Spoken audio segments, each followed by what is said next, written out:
The boardroom fell silent as Olivia Chen stood to present her quarterly marketing report. At 7 months pregnant, her baby bump was impossible to hide beneath her carefully chosen blazer. She could feel the stares, the judgment, the whispers.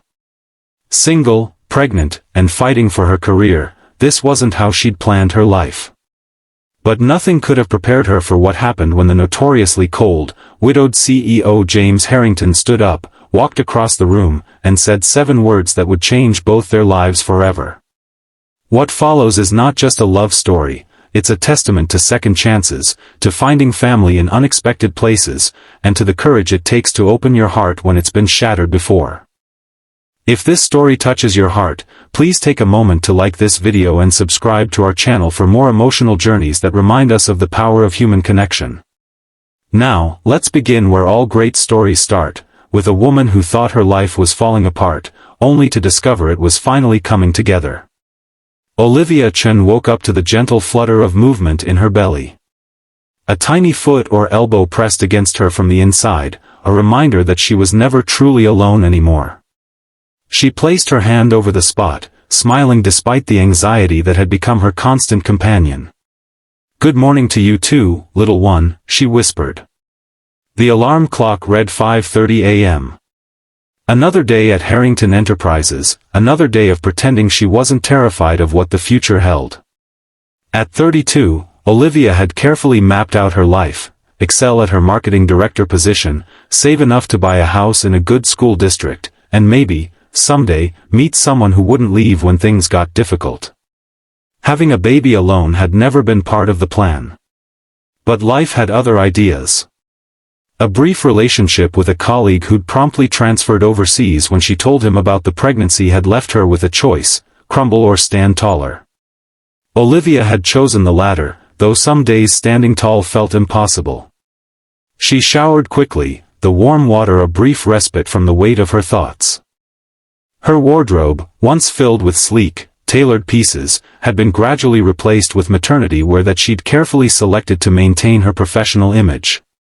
Today she chose a charcoal gray dress with a matching blazer, conservative, respectable, as though the right outfit could somehow shield her from the whispers that followed her through the office corridors. The commute to downtown Seattle was grueling. Standing on the crowded bus, Olivia felt the familiar ache in her lower back, the swelling in her ankles. No one offered her a seat. She didn't expect it anymore. Harrington Enterprises occupied the top 10 floors of a gleaming skyscraper. As the elevator climbed, Olivia mentally rehearsed her presentation. The quarterly marketing report was crucial, especially now, when she needed to prove her value more than ever. In 3 months, she'd be on maternity leave, and she knew all too well how quickly people could be forgotten, replaced. "Hold the door."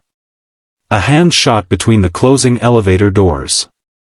They sprang back open to reveal James Harrington himself, CEO and owner of the company. Tall, with dark hair graying at the temples and eyes the color of a stormy sea, he was an imposing figure even without the power his position afforded him. "Thank you," he said, stepping in. His voice was deep, clipped. He barely glanced at her. "Good morning, Mr. Harrington," Olivia said, professional as always despite the nervous flutter in her chest. In the 3 years she'd worked at Harrington Enterprises, she'd spoken directly to the CEO perhaps a dozen times. He was known for being brilliant but distant, demanding excellence but offering little warmth in return. The rumors about James Harrington were plentiful. Widowed 5 years ago when his wife died in a car accident, leaving him to raise their son alone. Never remarried. Never even dated, as far as anyone knew. Devoted to his company and his child, in that order. The office gossips called him the Iceman behind his back. James nodded in acknowledgement but said nothing more. His eyes flicked briefly to her midsection before returning to his phone. Olivia felt her cheeks burn. She was used to the stares, but something about his gaze made her feel exposed, vulnerable. The elevator stopped at the executive floor, and they both stepped out. As they walked down the hallway, Olivia a few respectful paces behind, she noticed something she'd never seen before. James Harrington was limping slightly, favoring his right leg. It was subtle, but unmistakable. "The meeting is in 15 minutes, correct?" he asked suddenly, turning to her. "Yes, sir. I'll be presenting the Q3 marketing analytics and our strategy for the holiday campaign." He nodded again, his expression unreadable. "I look forward to it." As he disappeared into his office, Olivia released the breath she hadn't realized she was holding. Something about James Harrington had always made her nervous, and it wasn't just his position. There was an intensity to him, a carefully controlled energy that seemed to fill any room he occupied. She made her way to her office, a modest space she'd worked hard to earn. Her assistant, Mia, was already there, arranging files on her desk. "Morning, boss," Mia said cheerfully. "Coffee's on your desk, decaf, of course. And these came for you." She gestured to a small package wrapped in brown paper. "What's this?"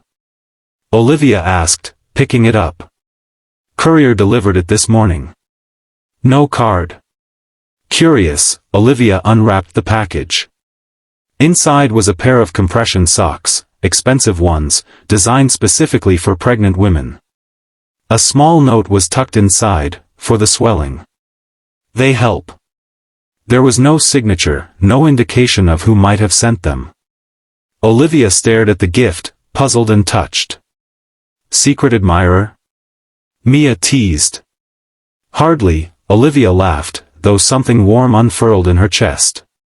"Probably from HR. They've been surprisingly supportive."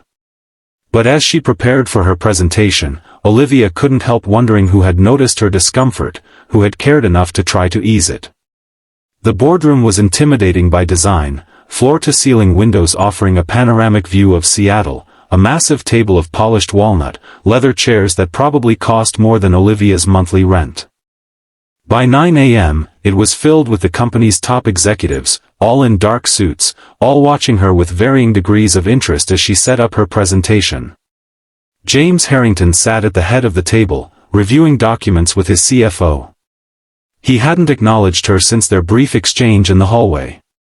"Whenever you're ready, Ms. Chen," he said finally, leaning back in his chair. Olivia took a deep breath and began. She had always been good at this part. Clear, concise, confident. The numbers were excellent. Their latest campaign had increased engagement by 40% and sales by 22%. She walked them through the analytics, the strategy adjustments, the projections for Q4. She was halfway through when she felt it, a sharp, sudden pain in her abdomen. She faltered mid-sentence, her hand instinctively going to her belly. "Miss Chen?" James's voice cut through the fog of discomfort. "Are you all right?" "Yes, I'm fine," she said quickly, forcing a smile. "Just a little Braxton Hicks contraction. Nothing to worry about." But as she continued, the pain returned, stronger this time. Sweat beaded on her forehead. The room seemed to tilt slightly. "I think we should take a break," James said, rising from his chair. It wasn't a suggestion. The other executives filed out, murmuring among themselves. Olivia gripped the edge of the table, breathing deeply until the pain subsided. "Sit down," James said, pulling out a chair for her. His tone was firm but not unkind. "I'm sorry, Mr. Harrington." "I can continue. You're in pain, Miss Chen." "Sit." She sat, embarrassed and frustrated. This was exactly what she'd been trying to avoid, appearing weak, incapable. To her surprise, James poured her a glass of water and placed it in front of her. "Drink this." Slowly. She obeyed, watching as he took the seat beside her rather than returning to the head of the table. "How far along are you?" he asked. 7 months. He nodded, as though confirming something to himself. "And you're experiencing these contractions often?" "No, not really. Just, stress, probably." "Stress," he repeated, his expression darkening. From working 60-hour weeks while growing a human being? Olivia blinked, surprised by his bluntness. I'm committed to my position, Mr. Harrington. At the expense of your health? With respect, sir, I don't have the luxury of slowing down. I have responsibilities. Something flickered in his eyes, recognition, perhaps. I understand responsibility, Ms. Chen. I also understand the consequences of pushing too hard. There was something in his voice, a weight that suggested personal experience. Olivia remembered the limp she'd noticed earlier. The compression socks, she said suddenly. They were from you. A faint color touched his cheeks. My wife suffered terribly with swelling when she was pregnant with our son. Those helped her. The mention of his wife, something he never discussed, stunned Olivia into silence. Your presentation was excellent, he said, changing the subject abruptly. But I'm sending you home for the rest of the day. Have your doctor check you out. But the meeting can continue tomorrow. His tone brooked no argument. Your health, and your child's, is more important than a marketing report, no matter how impressive.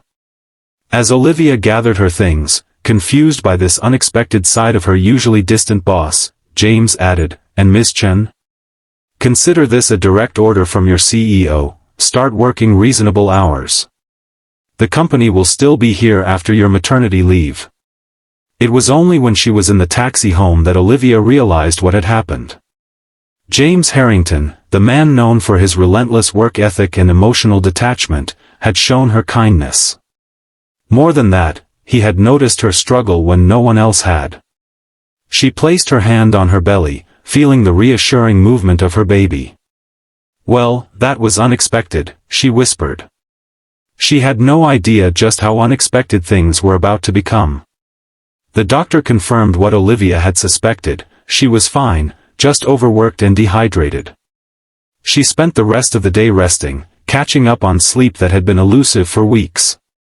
When she returned to work the next morning, she found a memo in her inbox, effective immediately. Her hours were capped at 40 per week, by order of the CEO. She should have been angry at the interference. Instead, she felt an odd sense of relief.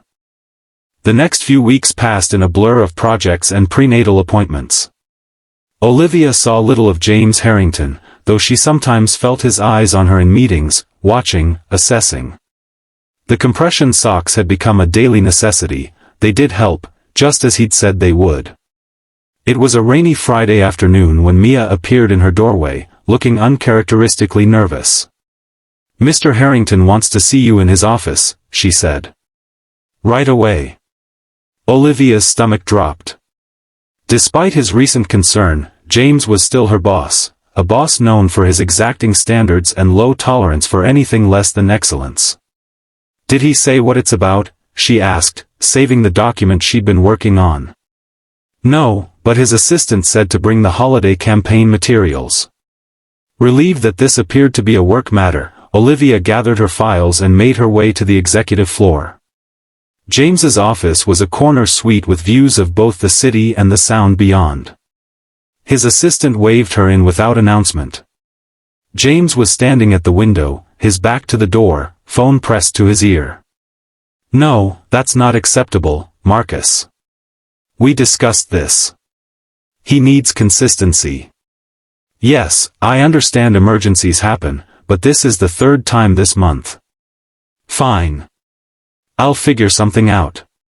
He ended the call with visible frustration, turning to find Olivia standing awkwardly by the door. Ms. Chen. Thank you for coming. He gestured to the seating area, a leather sofa and 2 armchairs arranged around a coffee table. Please, sit. As she lowered herself onto the sofa, Olivia noticed a framed photograph on the side table. A young boy, perhaps 8 or 9, with James's dark hair and serious expression, holding a soccer ball. Your son? She asked without thinking. James glanced at the photo, his expression softening almost imperceptibly. Yes. Ethan. He's 10 now. He looks like you. Poor kid, James said, and to Olivia's surprise, his lips curved in a small smile. It transformed his face, making him look younger, more approachable. He sat in the armchair across from her, running a hand through his hair, a rare gesture of discomposure from the usually controlled CEO. I asked you here for 2 reasons, he said. First, the holiday campaign. I've reviewed your proposal, and I think we should increase the budget by 30%. Olivia's eyebrows shot up. That's substantial. Your data supports it. The ROI projections are compelling. Thank you, sir. I'll revise the numbers immediately. James nodded, then hesitated, something unusual for him. The second matter is less straightforward. Olivia waited, suddenly nervous again. That was my son's nanny on the phone, he said finally. She's quitting. Family emergency, moving to Chicago. This leaves me in a difficult position. Olivia wasn't sure how to respond. Why was he telling her this? Ethan has a soccer tournament this weekend, James continued. I'm supposed to be there, but I also have the investor meeting in New York that can't be rescheduled. His regular backup sitter is unavailable. I see, Olivia said, though she didn't, not really. James leaned forward, his expression serious. I'm not in the habit of mixing my personal and professional lives, Miss Chen, but I find myself in need of assistance. Ethan has been struggling since his nanny gave notice. He doesn't do well with change. Understanding dawned. Are you asking me to watch your son? I'm asking if you would consider attending his tournament with him. It's important to him that someone be there, and he's met you at the company picnic. He said you were nice. James said this as though it was a remarkable observation. Olivia was speechless. Of all the things she'd expected from this meeting, being asked to babysit the CEO's son hadn't even made the list. I understand this is an unusual request, James said, misinterpreting her silence. You would be compensated generously, of course. It's not that, Olivia said quickly. I'm just surprised. Surely there's someone more qualified. You have an excellent reputation, Miss Chen. You're responsible, intelligent, and according to your file, you were a soccer player yourself in college. The fact that he knew this detail about her was startling. I was, she confirmed. Midfielder. Ethan plays midfield, James said, and there was no mistaking the pride in his voice. He's quite good. Olivia found herself smiling. Like father, like son. I was more of a benchwarmer, actually, James admitted, that small smile returning. Ethan got his athletic ability from his mother. The mention of his late wife again, twice in one conversation. Olivia felt as though she was seeing a different man than the one who strode through the office corridors with cold efficiency. I'd be happy to attend Ethan's tournament, she heard herself saying. Relief washed over James's face. Thank you. I appreciate it more than I can express. He gave her the details, time, location, Ethan's favorite snacks, his pre-game routine. The level of detail revealed a father who paid close attention, who knew his son's needs intimately. As she stood to leave, James said, one more thing, Ms. Chen. Yes? How are you getting to and from work these days? The question caught her off guard. The bus, usually. Sometimes a taxi if the weather's bad. James frowned. That stops now. I've arranged for a car service for you until your maternity leave begins. The driver will be outside the building at 5 p.m. today. Mr. Harrington, that's really not necessary. It is to me, he said simply. As Olivia rode the elevator back to her floor, she tried to reconcile the James Harrington she thought she knew with the man she'd just spoken to, a man who noticed swollen ankles and a range.